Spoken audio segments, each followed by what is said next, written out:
I'm John. Devin. John, Devin. The two guys standing next to you are about to play a very, very important video football game. I can see that. Just based on looks. How you doing? Basically, who's the nerdiest? That's the biggest thing. Who do you expect to win? Glasses off. Who do you expect to win this video football game? Well, he looks like Matthew Broderick, so who do you think is the nerdiest? Whoa! Yeah! I've heard that. You fuck a horse. He doesn't have the beer in hand, so and he has to sell buy a pool. And you look like Matthew Broderick. That's going to be you in a couple years. Appreciate your time. Okay, first up we have Coach BFH from the Broncos coming in.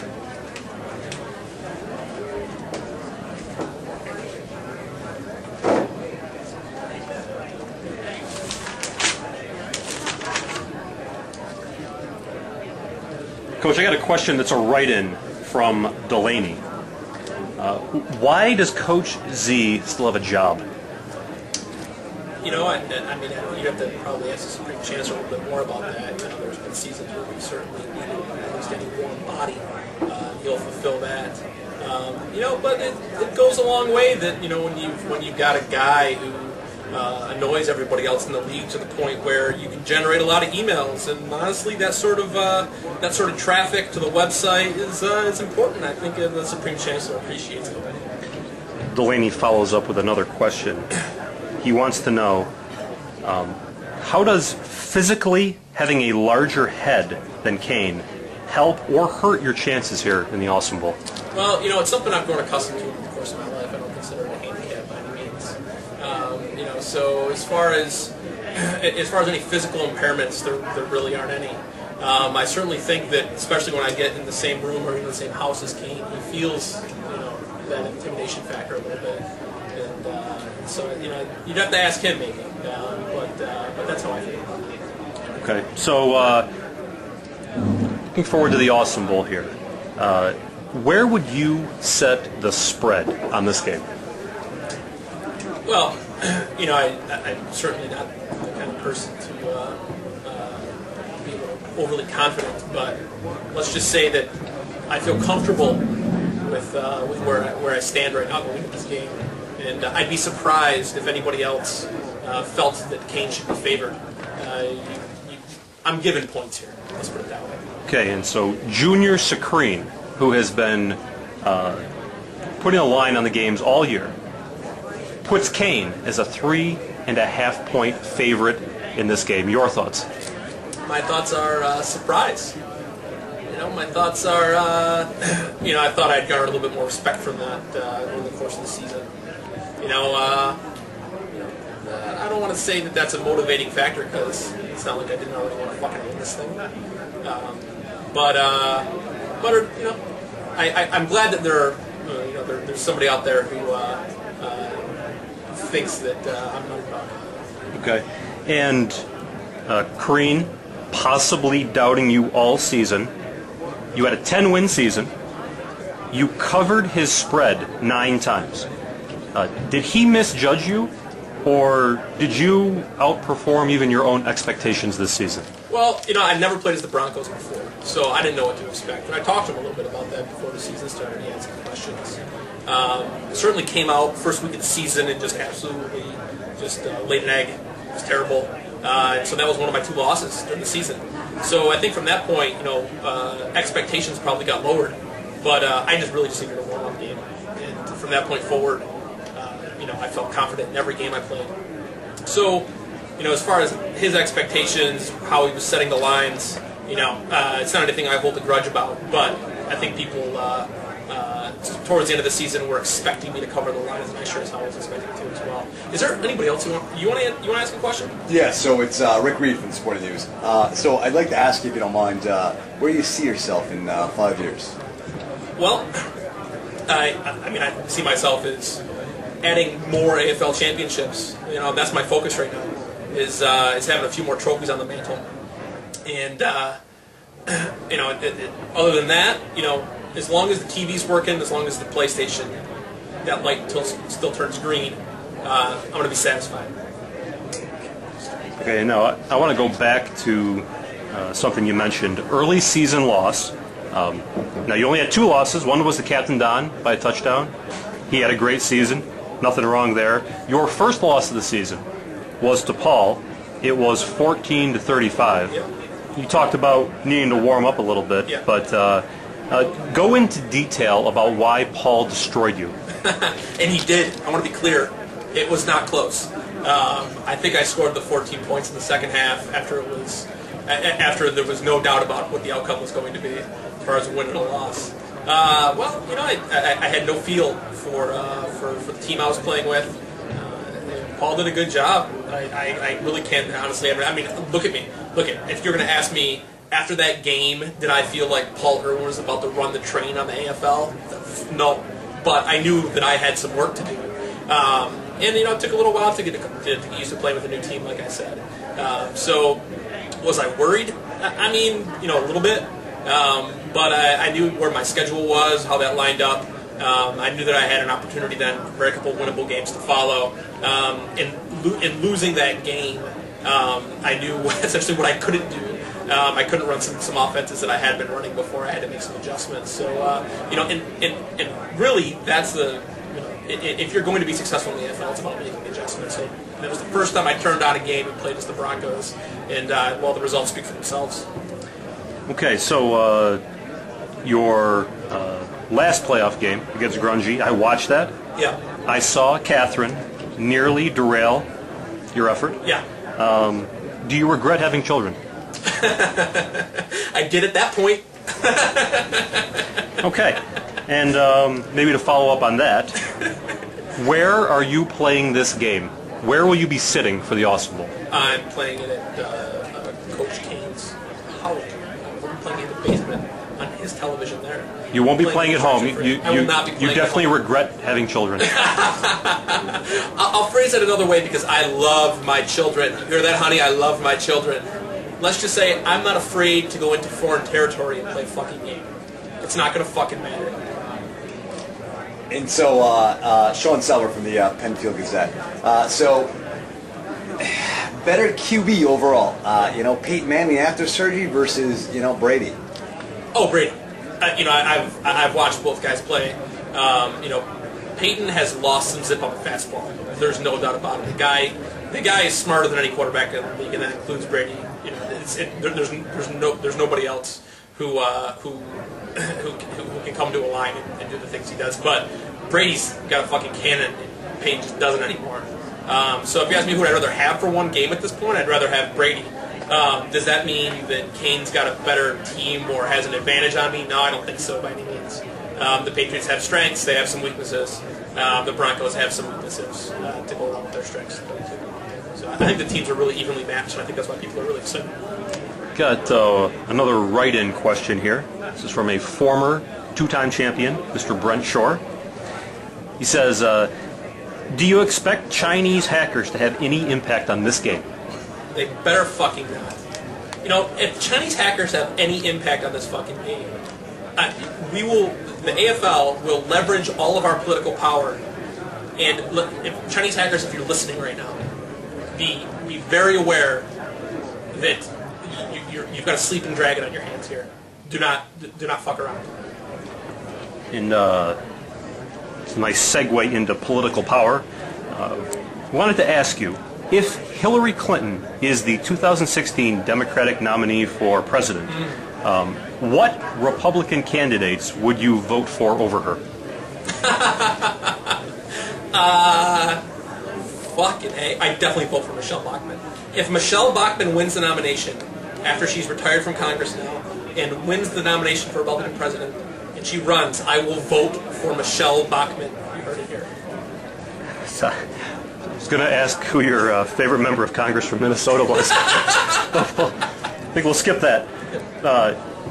Last question. It's Al Franken. Last question. You have played with Mangina. You have played with No Pun Intended. You have played with The Approaching Storm. And you've played with the Mermen. Yeah. In regards to scouting information, which stable has been the most useful to play with? This one was by far. Everybody contributed. Everybody contributed to scouting reports. everybody had something useful to say about it as well. Sometimes in the past, you're part of winning stables, you're part of stables where, depending on the rules are, some guys are, still playing for keeps or not. But everybody this time around really contributed well. I think it helped the whole stable out. And I'm glad everybody made the playoffs. That's something I'm proud of, not just my personal accomplishments, but the fact that everybody got in, everybody performed well this season. Okay, so in closing, we have Delaney has won many titles. A lot of other players in the AFL have won 2 titles. Yeah. Nobody else has won 3. Somebody's going to win 3. Somebody's going to win 3 now. This is a big Awesome Bowl. Give us some thoughts going into the game, and we'll let you go. Well, I think everybody's excited about it, which gets me excited. You got a couple of guys who are original members. You've got a couple of guys who traditionally have been very, very good. Both of us have had some seasons where we haven't performed at peak, but ultimately you've got a couple of guys who really performed well. I'm excited about defending the fact that I've never lost an Awesome Bowl. I've got just an outstanding playoff record. So, aside from just the point of winning the AFL title, every playoff game is meaningful to me because for a lot of reasons. The fact that I'm playing Coach K and never played him in an Awesome Bowl before. I know that there's, as far as somebody who's going to give me their best effort, nobody's going to care more about this and give their full effort than he will. And that excites me too. And it'll be really fucking awesome to beat him in an Awesome Bowl too. So we'll see everybody tomorrow. Introduce yourself. I'm Meredith Everett. Who are you? Dickie McBaverton. Okay, you two. Just based on looks alone, these 2 guys are playing a video game against each other, video game football. Just based on looking nerdy, who do you think would win? On a geek scale, definitely Jay. And Dickie? Well, I'm an Irish Illinoisan. I've got to say the guy holding a beer. Shit. Thanks for your time, Dickie. Absolutely. Thanks, Bradley. Anytime. Yourself? Hi, I'm PK. I'm Summer. The 2 people standing next to you are about to play a video game. Big stakes. Football video game. Just based on who looks the nerdiest. I cook your fucking meals. Who do you think is going to win this game? Definitely this too. This guy over here? They're both fucking I'm gonna go with my husband for sure. biggest upset of the night so far. Rico, step in here. Introduce yourself. Hi, I'm Eric Robinson. They call me Rico. Now, what have you done in the AFL? I've lost a lot of games. Okay. Now, based on how bad you are, who do you think is going to win the Awesome Bowl, just based on looks? Just based on looks. Do they put their shirts off? All right, guys, lift your shirts up. He's freshly shaven. Bringing all the sex today. I can't wait till you put some music on the website for this.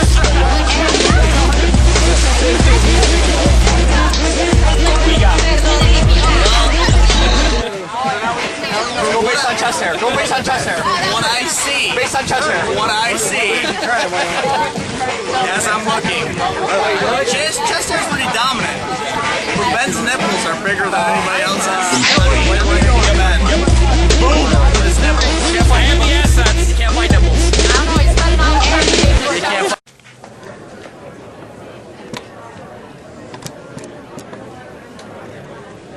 Okay, now from the New England Patriots, we have Coach Kane stepping up. Thank you all for coming. So, Coach Kane, first question here. This is a write-in from a former 2-time champion, Mr. Brent Shore. He says, which coach in this Awesome Bowl is most likely to have a Chris Carter, come on man, moment? Any insight on what that could be? Well, obviously it's a very broad question. It could apply to any number of areas in the game from quarter 1 through 4. I will say, however, that I believe the coach most likely to have this happen will be Coach Morley. And that is because the come on man is typically reserved for situations that are unexpected or things that you would not necessarily expect to occur within the game. And I feel there's going to be many of those instances for Coach Morley, as he is almost certainly preparing to win a very cleanly laid out game plan that I will shove down his big fucking throat. Okay, so we're talking about expectations for the game. Where would you set the line for this game yourself? Well, there's a lot of things to take into account when you're setting a line. One is the games leading up to the game in question, in which case you would take a look at my particularly close wins versus Ben Morley's not necessarily blowout wins, but comfortable wins. Then you take in recent history in which you could very clearly see that there has been no more dominant run in AFL history than the one that I've put together since approximately season 13. From scoring and a defensive perspective, I think you would have to say that conservatively the Patriots would be a 6-point favorite in this game. That's being very kind to the strategy and ability of both Coach Morley and the Denver Broncos. Okay, and so you favor yourself by 6 points. Junior Sakrin, who has been laying lines on these games all season, puts you at a favorite, 3.5. Happy with that, or he's underestimating you? Well, I think I'd have to be happy with that, because at this point I am, of course, facing the number 1 seed, and if you were taking into account outside arbiters of such things, they might be a little bit of a pussy when setting the line. And in so doing, that line seems very appropriate. However, I would double it. Now, you talk about dominant runs in AFL history. We have another question written in from a former champion. This is Coach Delaney. Legend. And he calls himself a legend here. He says, to you, how many Awesome Bowls will it take to help you forget that you didn't have what it takes to defeat the greatest legend in AFL history? And I'll throw some stats out here for you. You did beat him. Please do. However, you were 1-16 against him, and he defeated you twice in the Awesome Bowl. Well, I do understand that this question is probably a plant from a Delaney surrogate, to which I say, go fuck yourself. But thank you for the question. I'd like to address that point by point if I may. Now, I'm going to cut in on you. This question comes from Coach Delaney this morning. Coach Delaney, I welcome your return to the AFL. I welcome your return to a version of the AFL that is free of glitches, which I believe you will see our records become 500 very, very shortly. However, since that is not the case, since you have retired from the AFL, I will say 2 things. Number 1, I've beaten you twice. Number 2, the fact that you are no longer in this league does not make my accomplishments any less, as there are many players who have not played in AFL play that I'm sure would beat you on a regular basis. So what I will say is, please, after I win this Awesome Bowl, and I obtain legendary status amongst players that have won more than 2 Awesome Bowls, come back to this league. I want you back in this league. I want to defeat you, and I want to beat off on your defeated carcass. Actually, I'd like to take a question from another reporter, if I may. We'll go right over here to San Diego. Oh, Mr. King, this is Dickie McBeaverton from Cedar Grove, Post, Illinois. Wanted to ask you, where do you see yourself in 5 years? Well, it's tough to say where exactly I'll be. Of course, I just bought a house. I moved in with 5 beautiful cats. And I can only say one thing for certain. I will be playing season 20-something in the Awesome Football League. I believe it will take 3 seasons per year, give or take 5 years. Actually, that puts us well into the 30s. So I will have probably 3 or 4 cats at that point. I'll still have a very frustrated girlfriend, but I'll be playing for at least my 13th Awesome Bowl title. That's a nice segue into a question I wanted to ask. we're very close. I visited you this morning, and your 17-pound Fresh cat, squeezed lemonade party. It was delectable. your 17-pound cat, His name's Earl. who you put on a leash, Yeah. drug my 1-year-old daughter across your lawn. 5 years ago, would you have seen yourself watching that? And if not, how confident do you feel in your 5-year prediction? I have zero confidence in my 5-year predictions, as virtually every path I've set forward for myself has been met with unmitigated failure, except for continuing dominance in the AFL. So all I can say is that while most of my predictions fail, the only ones that I care about come to pass. The champ is here. All right, now the champ is here. The champ has a trophy. Where do you keep the trophy? And if you don't keep it with you at all times, where's the trophy right now? Well, I want to thank you actually for asking that question. I like talking about the trophy and my philosophy on said hardware. We had a coach in this league who used to be good and used to be competitive and used to come through in the clutch. His name is T-Bone. In recent seasons, he can be found on Am I Choking posters. He's the victim clutching at his throat agonizingly. He posted the trophy all over Kingdom Come, from book face to text messages to passing conversations. Since that time, he has not obtained the trophy, and I believe it's for one very important reason. The trophy is sacred, and to bring it amongst the huddled masses and let them gaze upon it, actually, I believe, diminishes its value. It isn't my home. It isn't the champ's house. If you want to see the trophy, you come see the champ. Let's switch it up here. Back to the players involved in this game. Better quarterback overall, Manning or Brady? We're talking strictly about the EA Sports Madden series of football games, and particularly the Madden that we're playing right now, which I believe you are. The better quarterback is Peyton Manning. However, the quarterback, much like a vehicle, is only as good as its driver. You put Ben Morley behind the wheel of Peyton Manning, you put Jason Kane, the champ, behind the quarterback that is Tom Brady. Well, you've got a bunch of this. Sir, I believe you got a question in the back? Ah, Mr. Kane, Dick Beaverton again from the Cedar Post. Just wanted to find out what color are your favorite underwear? Well, I want to thank you for the volume of your question. As you're standing so far in the back, I was worried I would not be able to hear you. However, despite the accent, your bombast is appreciated. My favorite color underwear are seafoam green.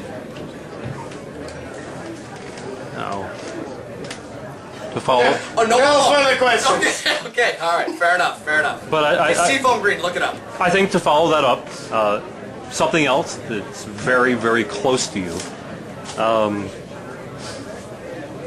You have several PS3 controllers at your home.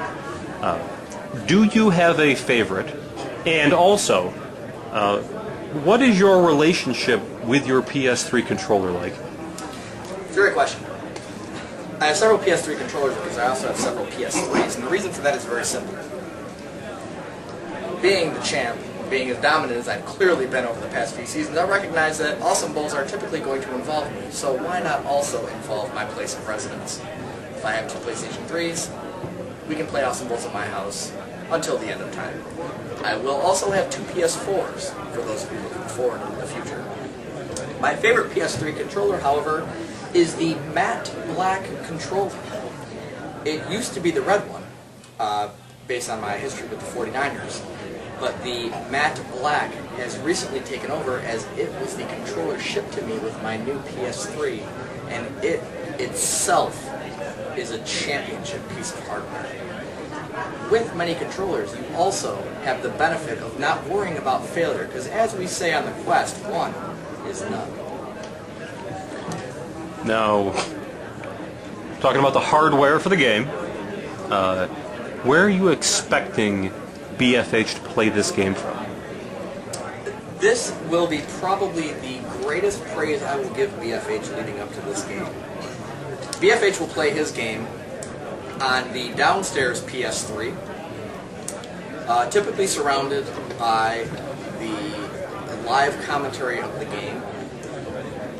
However, he's doing a very intelligent thing leading up to this. He plans to come over early to play several online games to get used to the ambiance of the room whilst playing an online game. This, I believe, is what puts BFH in a very different category than the typical AFL player. The man is not done. He will be the second best player in this AFL season. Now, you did lose to him 21-24, last game of the regular season. Which one of you two had more to gain, tactically, from playing late in the season? Ben Morley, without question.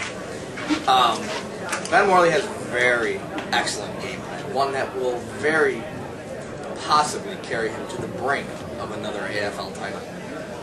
However, to play me win or lose early in the season and then watch me rampage through the rest of the AFL scrap heap, we'll say, is really just to be intimidated. Ben Morley now knows that I could not improve very much from the time that we played. He knows what to expect. He knows he can be. The pressure now, however, is nothing like he's ever faced. What's your stance on U.S. military drone strikes? Well, it's an evolving. My initial thought was, it feels a little dirty. You know, you like to look your opponent in the eye to kill them. You want to see your opponent. You want to see him aiming at you, but you to get that shot off that takes his head off. But then I realized something. The greatest joys that I get in life are my AFL victories. My opponents are far away. They never see me. They just know I'm holding the controller that can end them. And now I know trophy strikes are the only true victory left in my realm. That's deep. You have played with Stable, Spank, Black Vagina Findas, Stable of Handsomeness, and the Hewan McGrubbers. I see. In terms of tactical scouting info, which stable has been the most informative to play with? This is a layup.